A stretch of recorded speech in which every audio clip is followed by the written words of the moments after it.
Días, doctor Javier Gustavo Yarse Cruz. Es un gusto contar con su presencia y una vez más agradecerle por aceptar nuestra entrevista.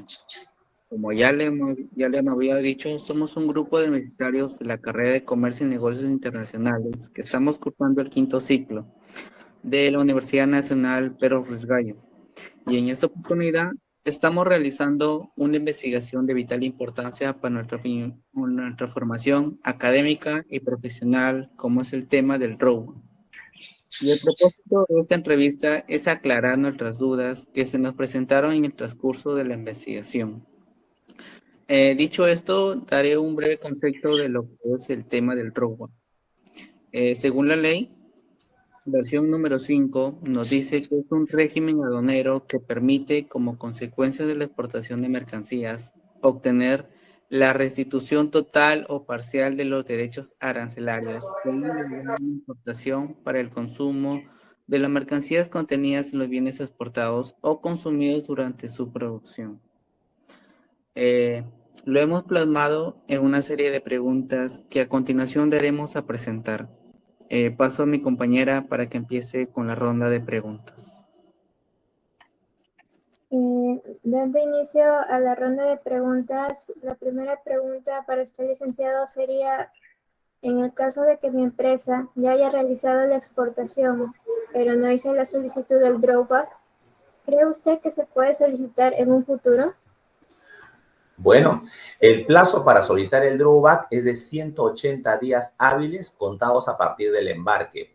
En consecuencia, si al hacer la exportación, en principio no solicita el drawback, nada impide que lo haga posteriormente, pero dentro de los 180 días hábiles contados a partir de la fecha de embarque. Esto es en promedio 9 meses después de haberse realizado el embarque de la mercancía. Y puede hacerlo. Gracias. La siguiente pregunta es: durante la pandemia se vio afectada la economía peruana, las cuales las más afectadas fueron las pymes. ¿Usted cree que se debería aumentar el porcentaje del beneficio del drawback? ¿Por qué? Soy un convencido que la pandemia ha desnudado la debilidad del sistema del drawback actual. El drawback requiere una reingeniería. Propongo que se establezca el drawback escalonado, es decir, 5% para las pequeñas y medianas empresas pymes, 4% luego de un plazo de 5 años en el cual estas pymes ya deben haber crecido en el mercado, ¿no? Un 4%, y el 3% para las empresas que hoy ya están consolidadas, que tienen años pidiendo el drawback. Entonces, si queremos realmente fomentar las exportaciones, creo que el objetivo sería elevar la tasa de restitución al 5% a las pymes, no solamente por el tema de la pandemia, sino porque hay una razón legal. La Organización Mundial del Comercio permite que cualquier subsidio o reembolso a los exportadores que los gobiernos del mundo dan a sus exportadores no debe superar el 5%, porque si supera esa tasa, estaríamos hablando de un subsidio, y los subsidios están prohibidos internacionalmente. La tercera pregunta es: si sabemos que el drawback es la devolución del 3% del valor FOB, pero es el valor de factura de mi exportación, está representado en el Incoterm S-Word, entonces la restitución de los derechos se aplica sobre el valor S-Word o se costea en el valor FOB. Siempre el drawback se otorga sobre el valor FOB. El exportador puede facturar en S-Word, puede facturar en Free Carrier o puede facturar en FAS. En cualquiera de esos tres supuestos, de acuerdo al procedimiento de exportaciones en aduana, el procedimiento DESPA PG02, las declaraciones de exportación tienen que expresarse en valor FOB. En consecuencia, al valor en factura S-Word, el exportador le tiene que añadir el flete interno desde su planta de producción hasta el puerto para constituir el valor FOB y sobre ese monto solicitar el beneficio del drawback. Gracias, licenciado. Le doy paso a mi siguiente compañero. Bueno, buenos días, licenciado. Continuando con las preguntas que hemos planteado, nuestra cuarta pregunta es: si yo contrato a un tercero para la importación de un insumo y esta persona no puede cumplir con lo solicitado, y contrata a una subempresa, ¿podría obtener el drawback? Por supuesto, la compra del insumo importado lo puedes hacer en el mercado local a cualquier proveedor, sea un proveedor directo o, como en tu caso, un proveedor indirecto. ¿Cuál es el único requisito? Que el que te vende el insumo importado te brinde la información precisa de la declaración de importación con el cual ingresó el insumo importado y te firme una declaración jurada confirmando que esa importación no se acogió a ningún beneficio de exoneración de aranceles, suspensión de pagos o beneficio tributario. Es decir, que pagó el 100% de los derechos arancelarios. Gracias. Continuando con la quinta pregunta, ¿usted considera que el drawback debe ser igual para todas las empresas o deben clasificarlas de acuerdo a su rubro? Yo considero que hay que entrar a un sistema escalonado del drawback y debemos priorizar el 5% solo para las pequeñas y medianas empresas que recién debutan en el mundo de las exportaciones y mantenerlo durante los primeros 5 años para darle oportunidad que crezcan. Un 4% para aquellas empresas que ya pasaron los 5 años, pero que siguen ampliando la oferta exportable con bienes que son parte de las exportaciones no tradicionales. Es decir, que no está yendo a exportar aquellos productos en los que el Perú ya es líder, sino que está ampliando la oferta exportable y a lo mejor está exportando la pitahaya, el cushuro, el camu camu. Estamos ampliando la oferta y por lo tanto lo premiamos con un 4%. Y un 3% para las grandes empresas exportadoras ya consolidadas que no requieren un incentivo mayor al que hasta este momento vienen obteniendo. Nuestra sexta pregunta es, ¿de qué manera las empresas que son parte del mecanismo Exporta Fácil se acogen al drawback? Las empresas que hacen Exporta Fácil tienen un tope. Cada declaración Exporta Fácil no debe superar los $7,500. En consecuencia, tendrían que acumular por lo menos 3 declaraciones Exporta Fácil para poder acceder al drawback, porque como ustedes saben, el monto mínimo a partir del cual se puede solicitar el drawback es $500. ¿Esto qué significa? Que si yo hago un juego aritmético, el 3% de $16,670 me da $500. Entonces, si cada declaración Exporta Fácil es por $7,500, con 2 declaraciones apenas llevo a $15,000. Para llegar a $16,000 requiere una tercera declaración Exporta Fácil. Y sí está permitido, yo soy testigo desde la aduana donde trabajo, que muchas empresas que hacen Exporta Fácil acumulan varias declaraciones Exporta Fácil dentro de los 180 días hábiles y solicitan el drawback por la totalidad de sus declaraciones. Le doy paso a mi siguiente compañero para que siga con las siguientes preguntas. Buenos días, doctor Oyarce. La siguiente pregunta se basa en la experiencia que usted cuenta, ¿no? ¿Usted considera que el drawback es muy importante para el exportador? Efectivamente, para 1995, el drawback fue concebido como aquel mecanismo de incentivo para lograr que las pequeñas y medianas empresas logren consolidarse en el mercado nacional. Ese objetivo se ha cumplido. Hoy somos testigos que existen emprendimientos exitosos en el mundo de las exportaciones y que pese a la pandemia, el Perú ha seguido enviando al extranjero los superfoods o superalimentos. Y si hacemos un análisis de las fuentes de exportación, vamos a encontrar que son las pequeñas y medianas empresas quienes han apostado por este mecanismo, este modelo. Lo que necesitan es un auxilio económico. Necesitamos elevar la tasa al 5% para que logren hacer realidad el sueño de consolidarse financieramente y poder mejorar su proceso productivo, mejorar su industria, mejorar la mano de obra y de esa manera obtener mayor volumen de productos de exportación y obtener las certificaciones internacionales para estos bienes. Entonces, el Estado debe de incentivar y ayudar a los exportadores, ¿no? Para que lleguen a los mercados internacionales.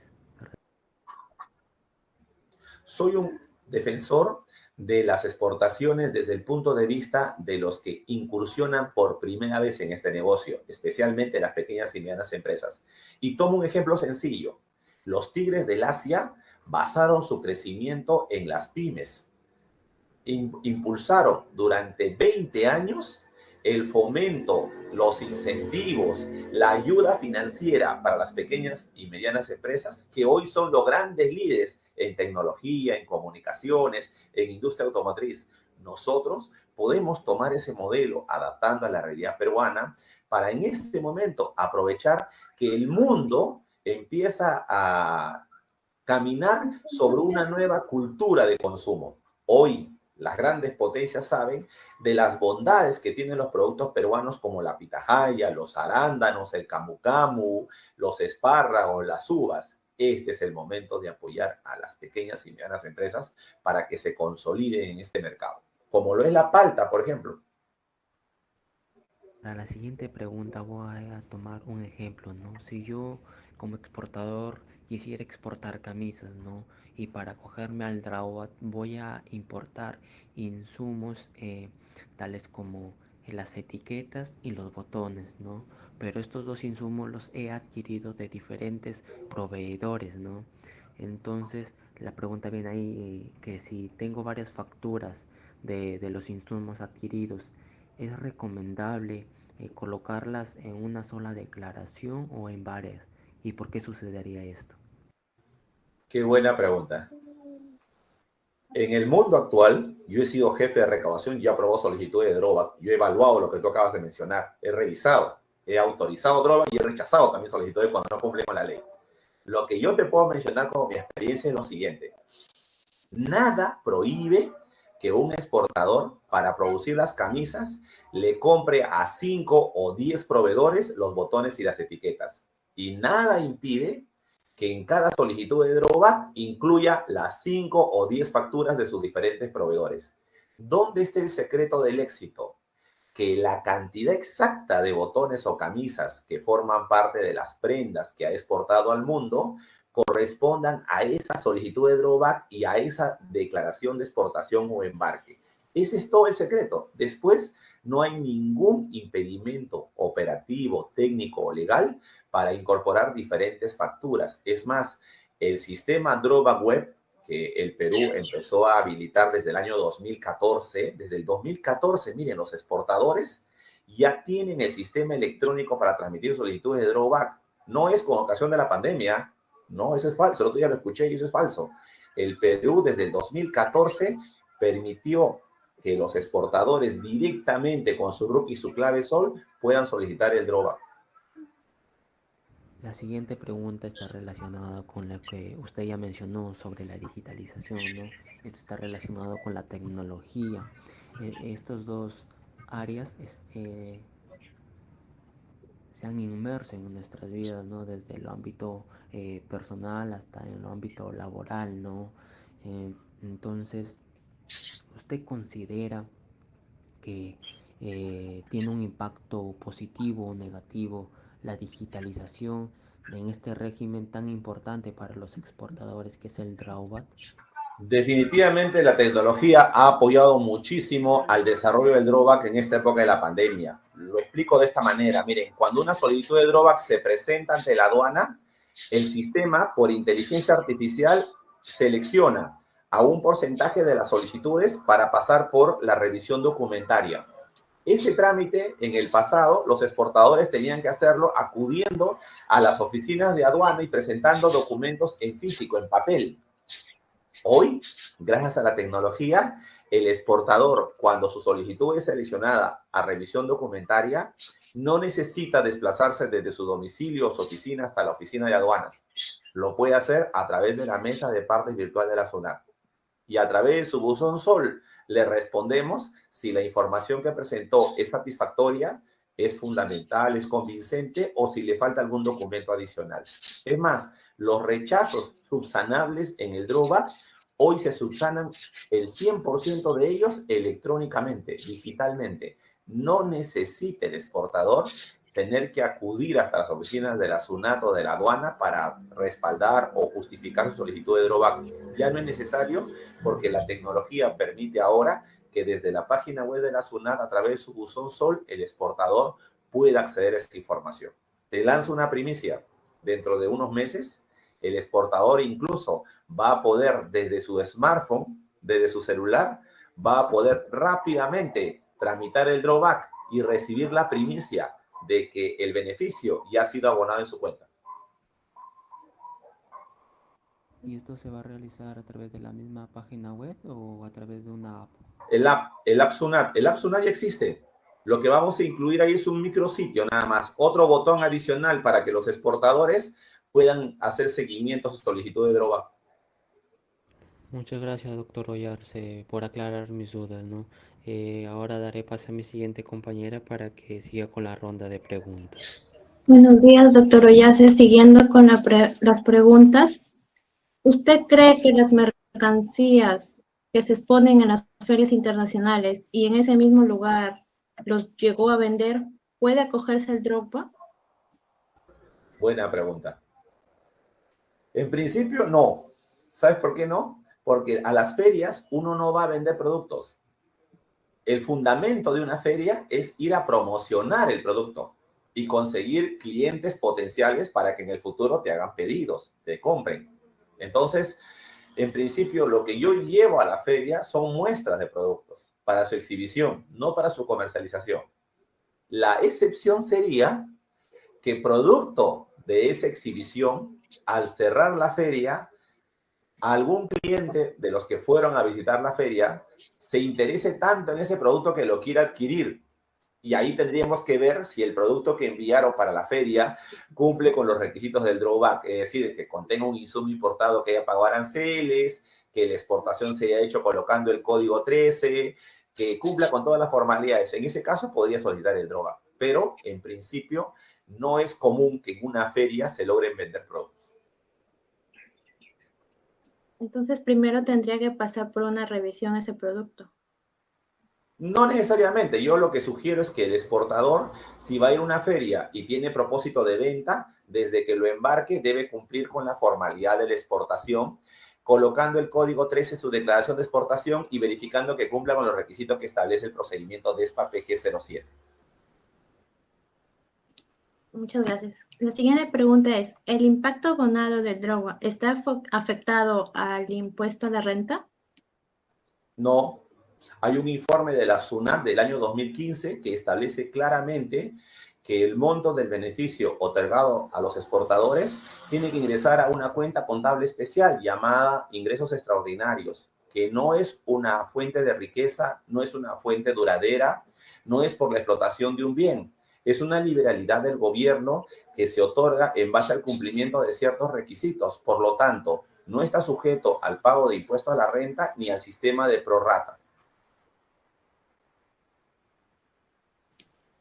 La siguiente pregunta es, de acuerdo a los insumos importados en el régimen de drawback, dice que estos no deben superar el 50% del valor FOB de la mercancía. ¿Cuál es la opinión o por qué es así? Muy buena pregunta. Si queremos exportar una cartera para damas, porque las damas que caminan siempre llevan una cartera consigo, es la prenda histórica de todas las damas que las distingue, ¿no? Y que es parte de su atuendo, ¿no? Si vamos a exportar carteras y el cuero del cual está confeccionada la cartera es peruano, y definitivamente el 50% excede, ¿no? Porque la materia prima fundamental de la cartera es el cuero. El cierre, los botones, la etiqueta es un valor menor. Pero si el cuero es importado, quiere decir que los insumos importados superan el 50% del valor total de la cartera y por lo tanto no tienen derecho al drawback. ¿Por qué se puso este requisito? Muy simple. Si vamos a premiar al exportador para que incremente el volumen de exportaciones, es evidente, lógico, que propongamos que en un 50% hacia arriba los insumos sean peruanos, porque si no, estaríamos beneficiando a una economía extranjera, no a la economía peruana. Nosotros queremos ser líderes en exportación de cuero, arándanos, palta, pitahaya, quión, uvas, ¿ok? El pisco, la quinoa, el camu camu. Por esa razón es que el sustento desde el año 95, cuando se creó por primera vez el drawback, es que los insumos importados nacionales superen el 50% del valor total del bien. Esa es la razón. Muchas gracias. Mi compañero va a seguir con las siguientes preguntas. Buenos días, doctor Ollarse. Prosiguiendo con las preguntas, tenemos algunas mercancías están excluidas, como por ejemplo los minerales de oro y sus concentrados, las cuales no gozan del beneficio del drawback. Y por lo entendido, esto lo realiza el MEF. ¿Cuáles son las razones para que el MEF haya tomado esta decisión? Yo participé de esa norma. En el año 2002 y 2006 se hizo un listado. Nunca más se volvió a actualizar ese listado. Hasta hoy es el mismo listado de siempre. Desde el 2002 al 2006 se hizo un listado de aquellos bienes que no tienen derecho al drawback por 3 razones. Primera razón, no existe un proceso productivo. Ejemplo, si usted va a exportar trozos de carne de gallo o gallina, como son las patitas, ¿cuál es el proceso productivo ahí? ¿Qué le van a hacer? ¿La manicure o la patita? No tiene sentido. O sea, ahí no hay proceso productivo. Para que haya proceso productivo tiene que haber la intervención de la mano del hombre. O sea, yo compro, por ejemplo, el arándano y lo convierto en néctar de arándano. Compro la tela y lo convierto en camisa. Ahí hay proceso productivo. Tampoco los minerales, porque es materia bruta. Son bienes primarios. No hay proceso productivo en los minerales. Y tampoco en la melaza de caña, por ejemplo, o en los desechos o desperdicios del papel, porque son bienes en los cuales no existe, primero, proceso productivo es la primera razón. Segunda razón, porque se trata de bienes que no necesitan del drawback, su costo ya es alto. Por ejemplo, el cobre es el principal producto de exportación del Perú. ¿Cómo le vamos a dar drawback al cobre si el cobre ya genera de por sí una ganancia altísima? No requiere ese beneficio. Y la tercera razón, no menos importante que las anteriores, es que existen normas sectoriales que otorgan beneficio a los agricultores. Y entonces, para no duplicar beneficios, en ese listado van a encontrar ustedes ciertos bienes como el café en grano que no son merecedores del drawback. Pero es un criterio técnico, no político. Entonces sería por las 3 razones, por lo que no cuenta con un proceso productivo, por lo que sus costos generan ya desde ya muchas ganancias y por sus beneficios para no duplicarse. Como siguiente pregunta, sabemos que actualmente en el drawback la tasa de devolución del valor FOB es del 3%. Sin embargo, anteriormente esta tasa había sido mayor, incluso sabemos que llegó hasta el 8%. ¿Me podría explicar los motivos y qué beneficios trajo consigo para que se considerara tal decisión al modificarla? Perfecto. En el año 2009, cuando yo era jefe en la aduana aérea del Callao, el gobierno de ese entonces, de Alan García, decidió elevar el drawback al 8% por 2 razones. Primera razón, existía crisis en el mercado norteamericano y en esa época el principal destino o mercado de destino de las exportaciones era el gobierno americano y por lo tanto los exportadores estaban en ese momento enfrentándose a una crisis económica enorme y había que apalancar financieramente todos sus emprendimientos para que pudieran direccionar su oferta exportable a otras economías y naciones. Hoy la historia ha cambiado. Durante ese breve periodo, que fue el 2006, del 2009, no, 2008, 2009, en ese corto periodo en el cual estuvo en 8% el drawback, definitivamente se logró un alivio a los exportadores, especialmente a las pequeñas y medianas empresas. Luego, durante el gobierno de Ollanta Humala, el equipo económico de ese entonces tuvo la ligera impresión, y yo considero y discrepo de esa decisión que tomaron, ellos tuvieron la ligera impresión de que el drawback era un subsidio y que había que eliminarlo.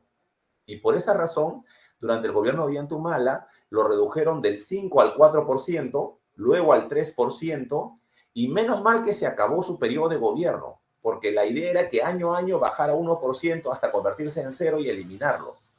Cuando vino el siguiente gobierno, nuevamente se elevó a 4% y casi cerrando el gobierno de Kuczynski volvió al 3% hasta hoy. Lo que ha ocurrido es que se ha mantenido un criterio político, no técnico. Hoy necesitamos escuchar a los técnicos y encontrar que durante la pandemia, producto de la crisis a la que nos enfrentamos todos por la paralización del sector productivo, se necesita algún tipo de instrumento financiero y legal que les permita al exportador recuperar la senda económica que había perdido.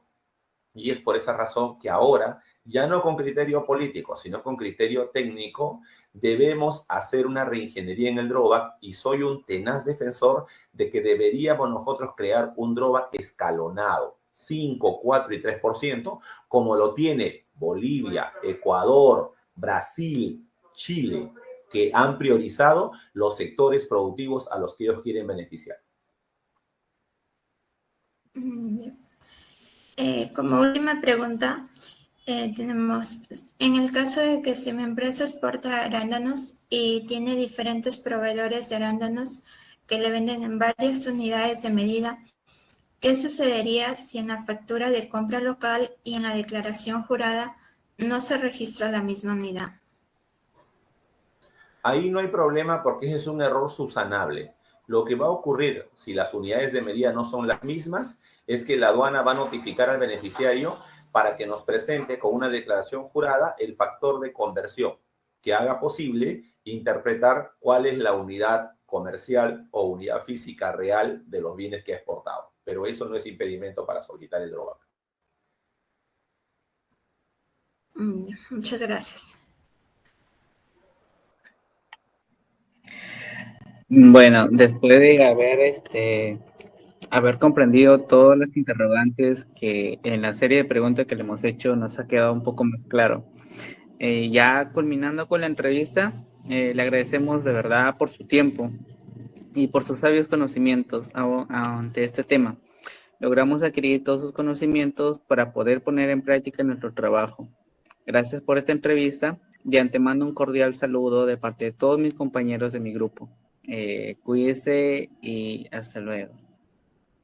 Muchísimas gracias a todos y cada uno de ustedes por la especial deferencia en invitarme a participar en esta entrevista. Estoy a su disposición cuando gusten para brindarles mis conocimientos, mi experiencia laboral de más de 27 años de trabajo en la aduana y sobre todo mi pasión por la docencia. Dios los bendiga, que tengan éxitos rotundos en su desempeño laboral y profesional y me permite en algún momento, cuando terminen su carrera y ya sean licenciados, darles la cordial bienvenida a la aduana del Perú, que requiere de su concurso y su talento para que ustedes sean los líderes de esa segunda etapa de la aduana digital. Muchas gracias. Un abrazo grande. Nos estamos viendo.